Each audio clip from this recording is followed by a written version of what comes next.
ഇത് ഇന്ന് ഞാൻ നിങ്ങളുടെ മുമ്പിൽ അവതരിപ്പിക്കുന്നത് ഒരു സ്കില്ലറ്റാണ്. എന്ന് പറഞ്ഞാൽ നമ്മുടെ നാട്ടിൽ പറയുന്ന ദോശച്ചട്ടി. ഇതൊരു ലോഡ്ജ് എന്ന് പറഞ്ഞൊരു കമ്പനിയാണ്. അത് US ഭയങ്കര ഫേമസ് ആണ്.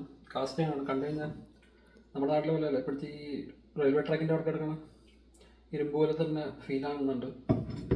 പിന്നെ ഇത് ടെന്നീസിൽ ഉണ്ടാക്കുന്ന അത് 1896 മുതലുണ്ട്.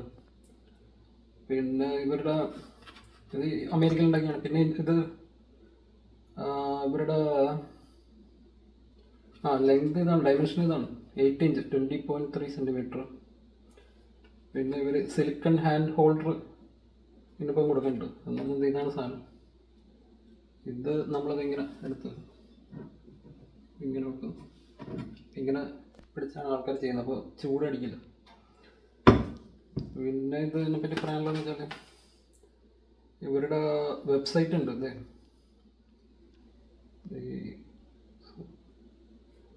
lodgecastan.com നോക്കിയാൽ മതി. അപ്പോൾ ഇത് വേണമെങ്കിൽ ഇന്ത്യയിൽ നിന്ന് മേടിക്കാം. Amazon.com വഴി നേരത്തെയൊക്കെ പറ്റുമായിരുന്നു. ഇപ്പം എങ്ങനെയാണെന്ന് അറിഞ്ഞൂടാ. പണ്ടൊക്കെ ഞാൻ ഇന്ത്യയിൽ നിന്ന് തന്നെ US സാധനം മേടിച്ചിട്ടുണ്ട്. Amazon.com നിന്ന് മേടിക്കാൻ പറ്റുമെങ്കിൽ എന്തായാലും കിട്ടും. പിന്നെ വേറെ കുറേ സൈറ്റുകളൊക്കെ ഉണ്ടല്ലോ, HC അങ്ങനെ eBayലൊക്കെ എന്തായാലും കിട്ടും. പിന്നെ ഇതോടൊപ്പം പറയാനുള്ളതെന്ന് പറഞ്ഞാൽ ഇവരുടെ ഒരു പ്രൊഡക്റ്റാണ് റസ്റ്റ് ആൻഡ് ഇറേസർ എന്ന് പറഞ്ഞിട്ട്. അപ്പോൾ തുരുമ്പ് പിടിച്ച് കഴിഞ്ഞാൽ ഈ സാധനം എടുത്തിട്ട് തേച്ചാൽ മതി. അപ്പോൾ ചൂടായിരിക്കുമ്പോൾ തേക്കരുതെന്ന് എഴുതിയിട്ടുണ്ട് പ്രത്യേകം. ഈ സാധനം ഈ lodgecastan.com എന്നുള്ള സൈറ്റിൽ പോയാൽ കിട്ടും. പിന്നെ ഇൻസ്റ്റാഗ്രാം ആണെങ്കിൽ @lodgecastan അല്ലെങ്കിൽ ഈ സൈറ്റിൽ പോയാലും കിട്ടേണ്ടതാണ്. അല്ലെങ്കിൽ Amazon.com എന്തായാലും കിട്ടും. പിന്നോട് ഇതോടൊപ്പം ഉള്ളതെന്ന് പറഞ്ഞാൽ ഇവരുടെ തന്നെ വേറെ പ്രൊഡക്റ്റാണ് ചെയിൻ മെയിൽ സ്ക്രബിങ് പാഡ് എന്ന് പറഞ്ഞാൽ അഴുക്ക് പിടിച്ച തേച്ച് കളയാനുള്ള സാധനം. Made to tackle tough messes and cooked on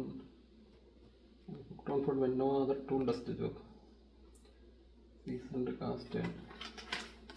ഇത് ഇവർ ചൈനയിൽ ഉണ്ടാക്കിയിട്ട് ഇമ്പോർട്ട് ചെയ്യണതാണ്.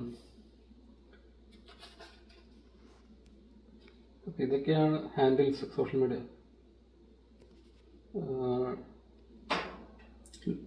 @lodgecastan, പിന്നെ www.lodgemfg.com അത് ആ സൈറ്റും കൂടി ഉണ്ട്.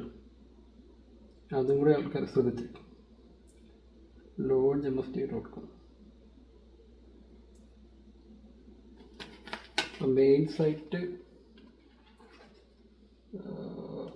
ഇതാണ് lodgecastan.com. അതുകൂടാതെ ഈ lodgemfg.com അതുകൊണ്ട്